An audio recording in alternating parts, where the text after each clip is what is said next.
দীর্ঘ ৪৫ বছর, হ্যাঁ ঠিক ৪.৫ দশক ধরে যে মানুষটা নিজের চেহারা, নাম আর অতীত মুছে দিয়ে সমাজের বুকে এক সাধু সেজে লুকিয়েছিল, তাকে পুলিশ হন্য হয়ে খুঁজেও পায়নি।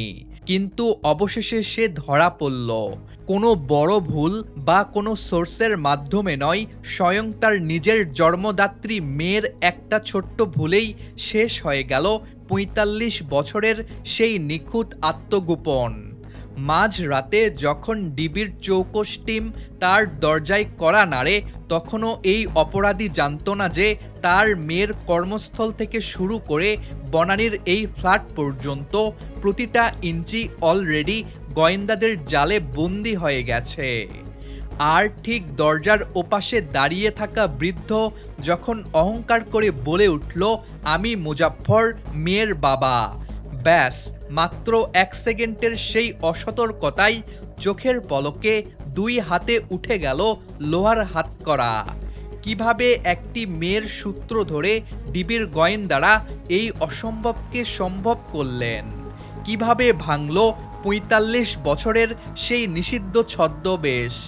জানতে হলে ভিডিওটি শেষ পর্যন্ত দেখুন। ১৯৮১ সালের ৩০শে মে চট্টগ্রামের সার্কিট হাউজে ঘটে যাওয়া ঐতিহাসিক ট্র্যাজেডির পর কেটে গেছে দীর্ঘ ৪৫টি বছর। এই দীর্ঘ ৪.৫ দশক ধরে ঘটনার অন্যতম দণ্ডপ্রাপ্ত আসামি সাবেক সামরিক কর্মকর্তা মোজাফফর হোসেন নিজের আসল পরিচয় সম্পূর্ণ গোপন করে আইন শৃঙ্খলা রক্ষাকারী বাহিনীর চোখ এড়িয়ে পালিয়ে বেরিয়েছিল। সে নিজের চেহারা, চালচলন এবং পোশাক আশাকে এমন আমূল পরিবর্তন এনেছিল যে চেনার কোনো উপায় ছিল না। নিজেকে একজন অত্যন্ত নিরীহ, বয়োবৃদ্ধ পরহেজগার এবং সম্পূর্ণ সাধারণ নাগরিক হিসেবে সমাজে প্রতিষ্ঠিত করেছিল সে। নিয়মিত মসজিদে গিয়ে নামাজ পড়া এবং প্রতিবেশীদের সাথে ভদ্র আচরণ করার মাধ্যমে সে এমন এক সাধু অবয়ব তৈরি করেছিল যা দেখে তার আশেপাশের কেউ কল্পনাও করতে পারেনি যে তাদের পাশে পরম শান্তিতে বসবাসকারী এই বৃদ্ধই আসলে দেশের ইতিহাসের অন্যতম বড় একটি মামলার আসামি।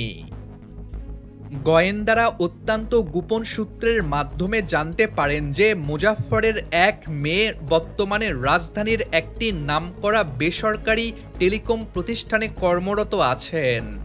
এই একটি গুরুত্বপূর্ণ তথ্য পাওয়ার পরেই ডিবির বিশেষ টিম তাদের অপারেশনের মূল নকশা তৈরি করে। গোয়েন্দা কর্মকর্তারা প্রাথমিকভাবে মুজাফফরের মেয়ের কর্মস্থলের উপর তীক্ষ্ণ নজরদারি শুরু করেন। টানা কয়েকদিন ধরে মেয়ের দৈনন্দিন গতিবিধি, তার অফিস টাইম এবং অফিস শেষে সে কোথায় যায় সব কিছু অত্যন্ত সতর্কতার সাথে পর্যবেক্ষণ করা হয়। এই নিবিড় নজরদারির এক পর্যায়ে গোয়েন্দারা লক্ষ্য করেন মেয়েটি অফিস শেষ করে প্রায় বনানী ডিওএইচএসের একটি নির্দিষ্ট বহুতল বাড়িতে যাতায়াত করছে। বাড়িটি চিহ্নিত করার পর ডিবি কর্মকর্তারা ছদ্মবেশে দূর থেকে ওই ভবনের উপর সার্বক্ষণিক নজরদারি শুরু করেন। গোয়েন্দাদের পুরনো নথিতে মুজাফফরের একটি জন্মগত শারীরিক বৈশিষ্ট্যের উল্লেখ ছিল। তার নাকের ঠিক নিচে একটি বিশেষ কালো তিল সদৃশ দাগ ছিল। আর এই অকাট্য প্রমাণের খোঁজে গোয়েন্দারা মেয়ের পিছু চেনে সেই বাড়ির দরজায় পৌঁছানোর চূড়ান্ত সিদ্ধান্ত নেন। অবশেষে আসে সেই মাহেন্দ্রক্ষণ।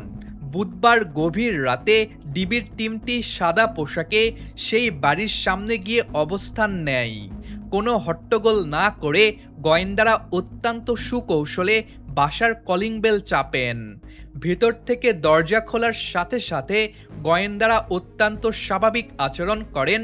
তারা পরিবারের সদস্যদের কাছে মুজাফফরের মেয়ের নাম উল্লেখ করে নিজেদের ওই বেসরকারি মোবাইল অপারেটর কোম্পানির প্রধান কার্যালয় থেকে আসা ঊর্ধ্বতন কর্মকর্তা হিসেবে পরিচয় দেন। মাঝরাতে অফিসের লোক বাসায় আসায় স্বাভাবিকভাবেই ঘরের ভেতরের লোকজনের মনে প্রচণ্ড কৌতূহল তৈরি হয়। ঠিক তখনই পরিস্থিতি সামাল দিতে ঘরের ভেতর থেকে এক বয়োবৃদ্ধ ব্যক্তি ধীর পায়ে দরজার সামনে এগিয়ে আসেন এবং প্রশ্ন করেন, এত রাতে অফিসের কি কাজ, আমাকে বলুন কি বিষয়। ঠিক এই মুহূর্তেই গোয়েন্দারা তাদের প্রখর দৃষ্টি দিয়ে ঘরের অল্প আলোতেই লক্ষ্য করেন বৃদ্ধের নাকের ঠিক নিচে থাকা সেই কাঙ্ক্ষিত কালো তিলটি, যা তার মেয়ের সূত্র ধরে আসা ডিবির টিমকে শতভাগ নিশ্চিত করে দেয়। নিশ্চিত হওয়া সত্ত্বেও শেষ চালটি চালেন ডিবির কর্মকর্তারা। তারা স্বাভাবিক কণ্ঠে বলেন, মুরব্বি, আমরা তো আপনাকে ঠিক চিনতে পারছি না, আপনি কে? আর ঠিক এখানেই দশকের পর দশক ধরে আত্মগোপনে থাকা মুজাফফর তার জীবনের সবচেয়ে বড় ভুলটি করে বসে। অতিরিক্ত আত্মবিশ্বাসের বশে সে সগর্বে উত্তর দেয়, আমি মুজাফফর, মেয়ের বাবা। এই একটিমাত্র বাক্য মুখ থেকে বের হওয়ার সাথে সাথেই চোখের পলকে মুজাফফরের দুই হাত বন্দী হয়ে যায় ডিবির লোহার শিকলে।